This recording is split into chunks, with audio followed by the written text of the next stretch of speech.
Well, hello there. This is Father Tony with another All Rev'd Up. And today our conversation is going to be a sort of a three-way conversation. I'm here with Andrew Nathan, who is the owner of the Cooked Goose here in Westerly, and our senior warden, Caswell Cook. Good afternoon, gentlemen. Good afternoon. Andrew, it's good to meet you. I'm familiar with your Cooked Goose. I was just remembering this morning that my mother-in-law, Eleanor Payne's 95th birthday celebration was there several years ago, and I remember that. And when I had coffee with Father Sunil, oftentimes it would be at the Cooked Goose. Sort of, I thought maybe it was like his hideaway or something. So he did a little bit of business there. Yes, I'm sure he did. Yeah, it was. I don't think there were many places where he didn't do that. But I've heard lots of good things about you and your wife, Jennifer, and I know that she begged off today, but maybe someday we'll get her to convince her that we're all here to just have conversation with friends and to make new friends. Tell me about your business a little bit. We've been at the Cooked Goose for almost 19 years now. We've been very blessed to have a thriving business that allows us to be a good steward to the community.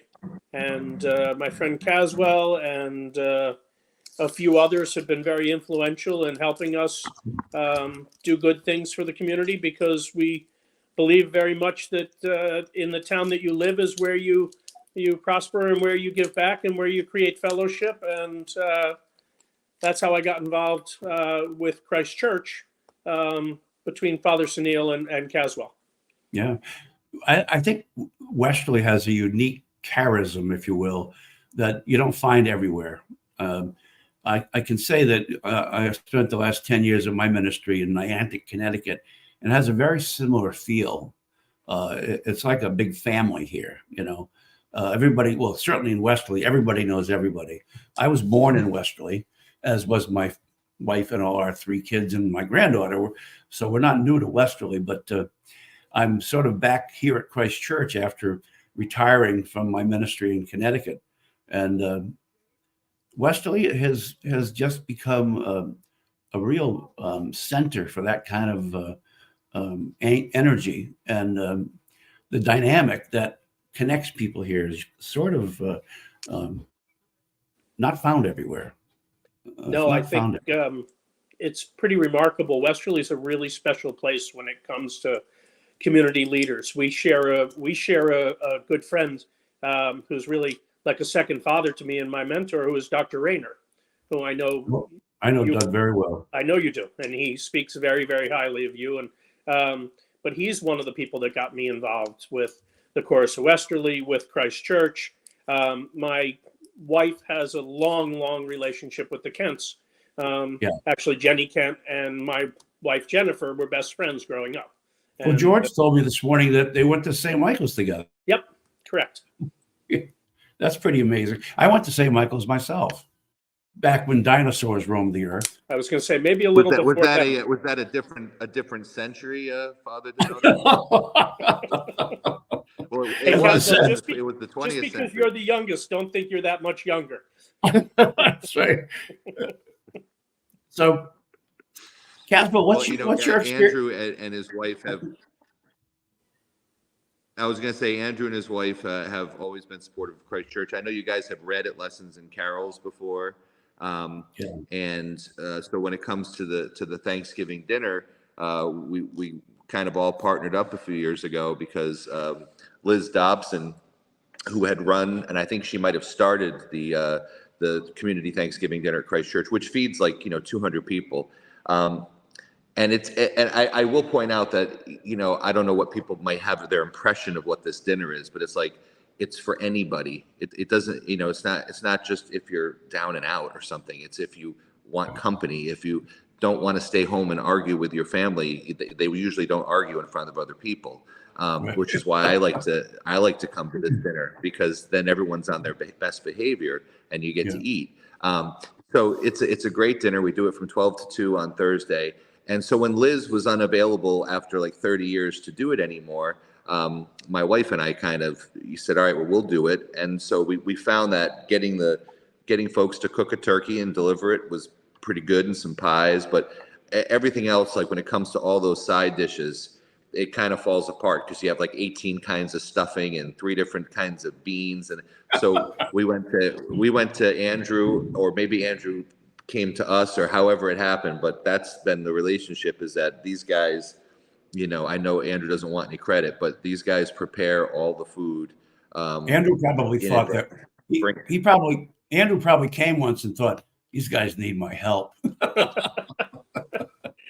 No, it's a real pleasure to do it. And it's the true meaning of Thanksgiving, and it's the true meaning of fellowship.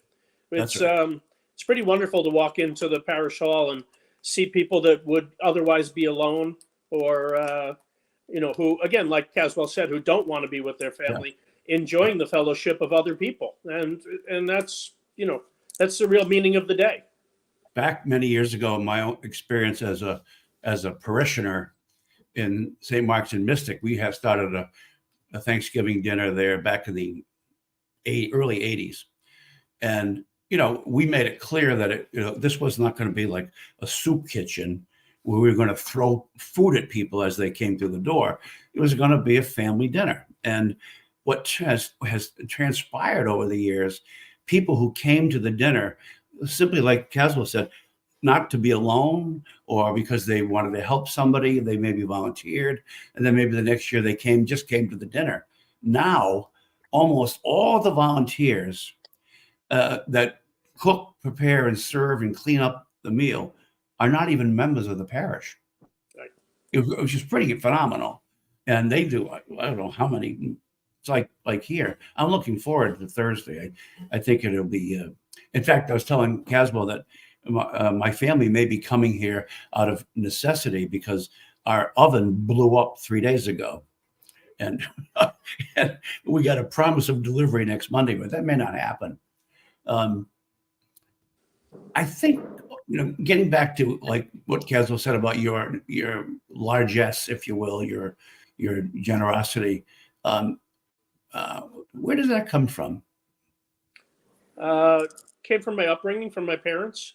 It came from my childhood in the temple that we were members of in New Jersey.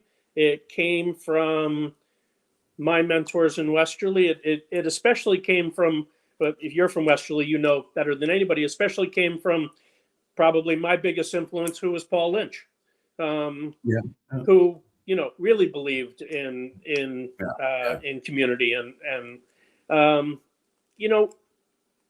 you work hard and you wake up one day and you realize, if you're lucky, that you're better off than most people, because you've worked so hard, and that's when you give back.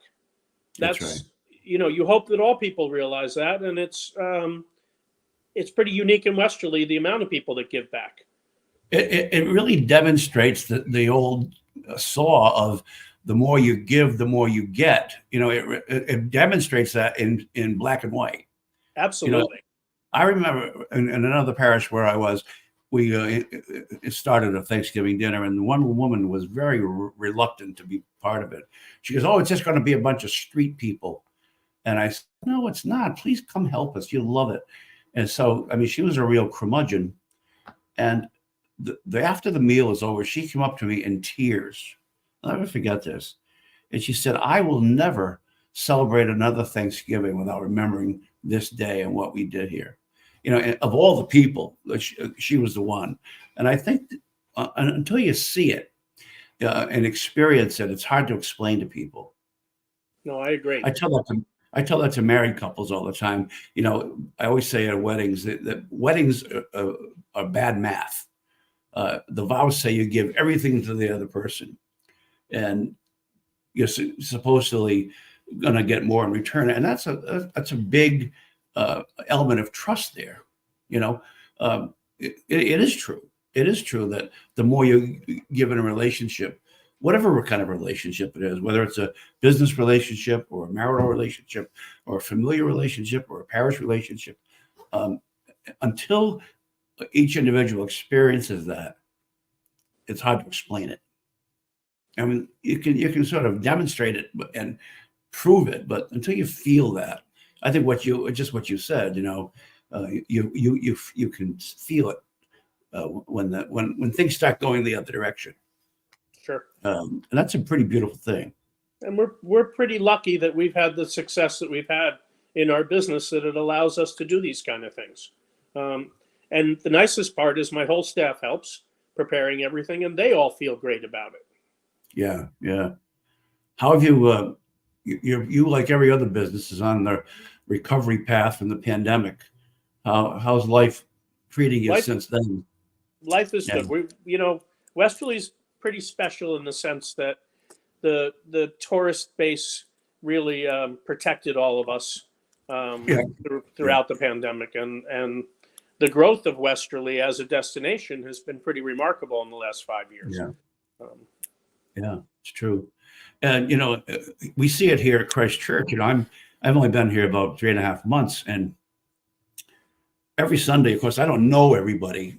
I know a lot of people because I was here 25 years ago, but a lot of people I don't know, and I don't know that everybody who I meet is a parishioner. So I'm usually on Sunday on the front door greeting people as they leave. I'm still saying, have we met? Because I maybe have forgotten their name. And well, this past Sunday, 3 families were leaving in particular. And I said that to them, that have we met? To the first woman, a couple, and she said, we may have, but not here. This is our first Sunday at Christ Church. And that happened with 3 different groups.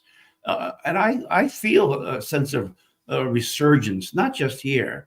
I think people are finally coming around to realizing that what we almost lost during the pandemic is such a precious thing.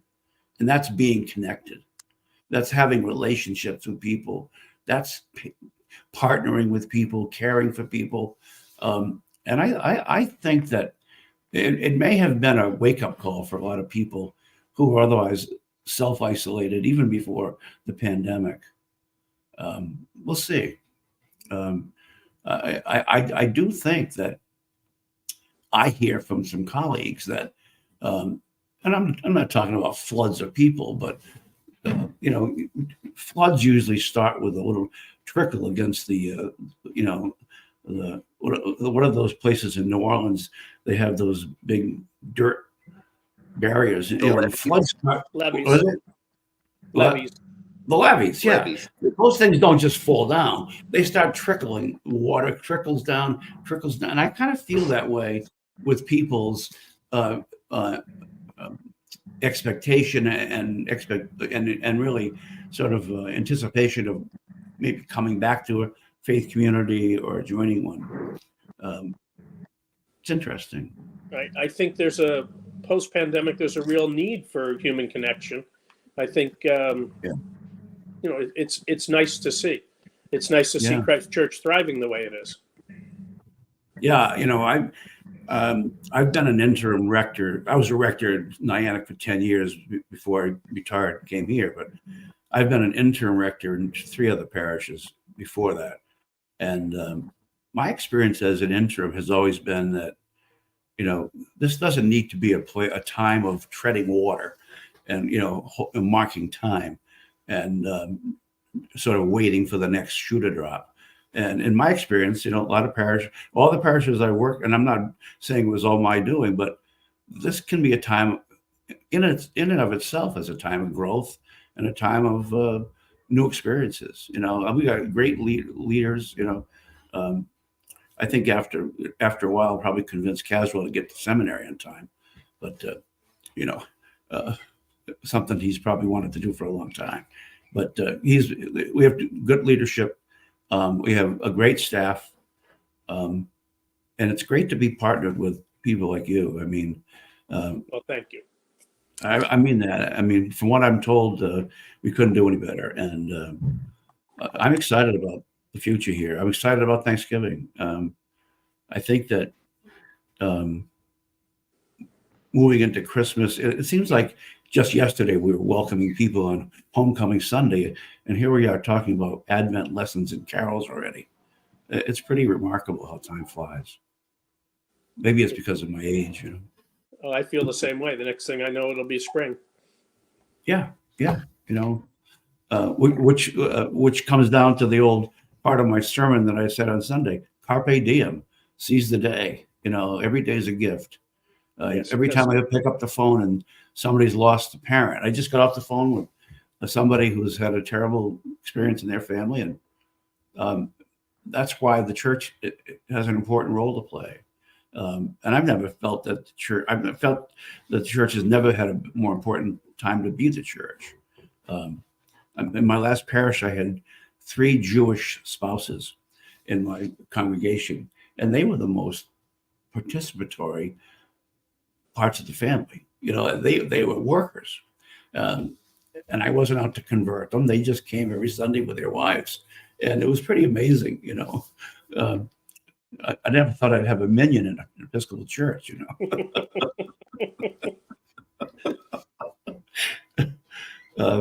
So Well, when did you? if we ever stop working so hard on Sunday mornings, you'll see me with my wife at Christ Church. Oh, that's wonderful. That's wonderful. Yeah. When did Well, you the guys thing meet? is, he's also funny, Andrew, because he was talking about, now, of course, you've noticed a few times that our interim rector has mentioned, I retired and then I came to work at Christ Church. So the word retirement and priest don't work. And our assisting priest, Father Al, is 92 and he's retired 8 times. So they don't actually retire. But what was funny on Sunday when Father Tony announced all of the services coming up for Christmas, especially because the last Sunday of Advent is also Christmas Eve. So there's going to be like 4 services that day and then another service on Christmas Day. And he said after those, he listed all the services and he said at that point, the Westerly ambulance will come and pick up Father Al and myself. So, you know.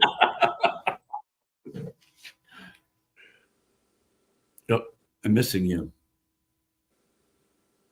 You're frozen out, Caswell. Yeah, what he's talking about is that Saturday, the 23rd, we have a 5:00 service for vigil service for Sunday. Then Sunday we have 2 services. We may have 1, but 2 services, and then 2 at night, and then 1 the next day. And I don't know if you heard what at the end of all the services I said, and after the last service, the ambulance will be there to pick up Al and I. Yeah, it's a busy time. It is. And I understand you read at some of our previous lessons and carols here, Advent lessons and carols. I think it was 3 years ago, and it was it was great. It was an honor to be asked. It was wonderful to participate. It's a beautiful evening. Yeah. It meant the world to my wife and my mother-in-law, and to me, and to be a part of this special community and have the chance to read was really great. Yeah, no, you're absolutely right. Truth be told, I've always wanted to be the rector of Christ Church. And it turned out that, you know, as one of my Facebook friends who was a classmate from seminary wrote on my Facebook page when I announced this position, he said, it's evident that Father Donato is an abject failure at retirement. Well, it's they're very lucky to have you. So it's Yes, I'm glad you're there. Well, thank you. I mean, You probably missed my whole funny story, right? No, we got it. Go ahead, tell us again. Oh, the one I told about, about the ambulance. Yeah, I did tell. I kind of recapped that for you. Yeah. Good. It was good. It's a lot of comic relief. We like that. You got to have a little comedy with your religion.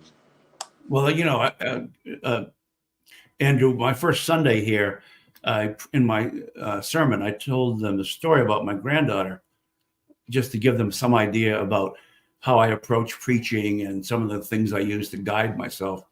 And I came home from St. John's one time about 4 years ago, and my granddaughter, Hannah, who is now 20, at the time was an acolyte, and she used to go to do the 10 o'clock mass, and then she'd get home before me. And I'd get home one Sunday, And I walked in, and the first thing I always ask my wife is, how was my sermon? And I walked in and I said, how was my sermon? And my wife says, don't ask me that every Sunday. I'm not going to tell you. And then my granddaughter says, Papa, you need to land the plane. I said, what? She goes, you came in for a landing 3 times at the end of the sermon. You need to land the plane. So I told the congregation, I said, so when I see in the congregation people doing this, I'll know it's time that I've preached too long. Which brings me to the point that I promised Andrew would be on and off in less than 20. So, well, I'm happy to be here. We good? Are we good time? Are we good time? Caswell? Oh, he'll keep talking. Don't worry. We got him now. What's he going to say? No? Oh, no. Listen, if I get a chance to talk about next Thursday, I'm happy to talk about it all day. So how do you and Jennifer work together? That can be a tough business. I, for the most part, try to do what I'm told. And I fail very well at it. My father-in-law gave me one hand motion when I first got dating his daughter, and it was this. We've been married 46 Working years. together is tough. You know, yeah, especially in the restaurant business. There's a lot of pressure, and you're working in close quarters. Yeah, how did you guys meet? We've been doing it a long time, so I think we've finally found a path. Where did you guys meet? We actually met here in Westerly. She grew up in Charlestown, and as you know, went to St. Michael's, and we met in 2002. Ah, good. Well, I really think I'm excited about Thursday. I think it would be a great day. It's going to be a great day. It's great that the parish is so well supported by the people that bake pies and bring turkeys, and the volunteers are pretty incredible. The amount of people that want to be there and want to lend a hand. It's really. And a shout out to the Westerly Rotary, because they come and help us that day. Rona Mann, and they come and they'll be here as well to help us and support us too. So thank you to Westerly Rotary. And if people are wondering what they can donate, there's a couple of things. So the Cooked Goose takes care of all the side dishes, which is great. So the only donations that we need are turkeys cooked and dropped off at 10 a.m. And we're at 17 turkeys, which I think is exactly where we need to be. But we could use a few more pies. So if people want to bake pie, drop it off at the Parish Hall on Elm Street. Day before would be great, or the morning of would be awesome. And if people want to do monetary donations, they can drop off a check at the church office, or go online and make a donation at christchurchwesley.org and just put Thanksgiving dinner in the memo. Great, yeah. You talk about how many dedicated volunteers there are here and how they pitch in. Just recently, we celebrated the Requiem Mass for Bishop Dave Jocelyn, who was the retired Bishop of Central New York and the former Rector Emeritus here at Christ Church. And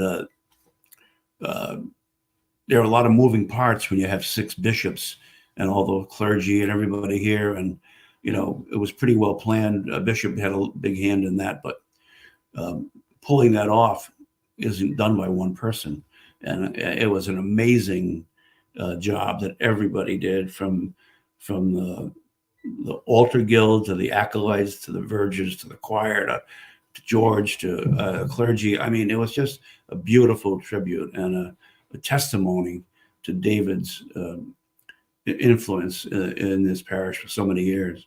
But it's typical of this place, You ask somebody to do something, and you get 5 people to do one job. Right. I remember he had Bishop Jocelyn.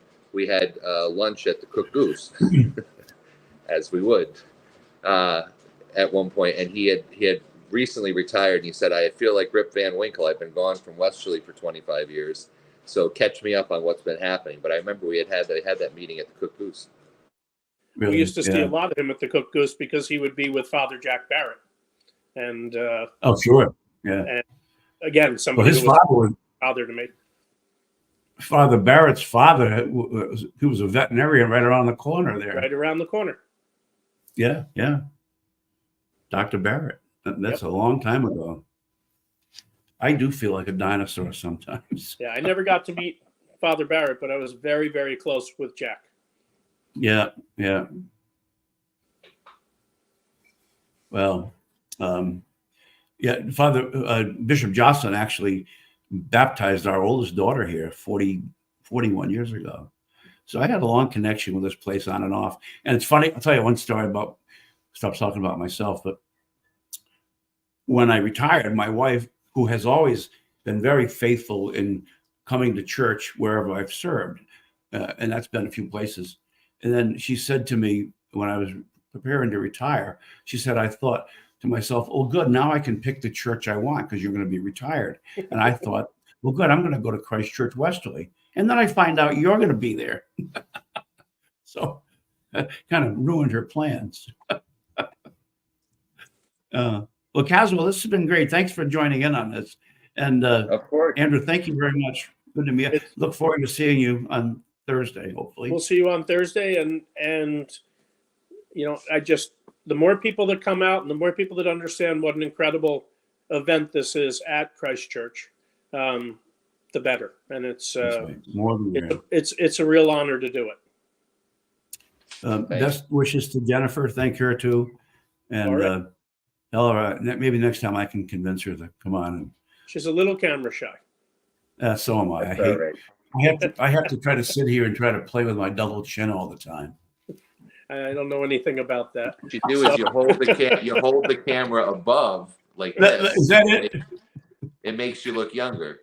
But I got you gotta make sure you got hair. My hair. Oh, there's a little more hair there. I need really long arms.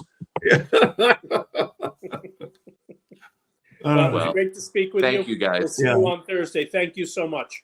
God bless. Thank you, Andrew. Thank you very much. See you later. Thanks for watching. Did you know that you can join Christ Church from anywhere in the world? If you're feeling connected to what we're doing, email us today at communicate@christchurchwesterly.org.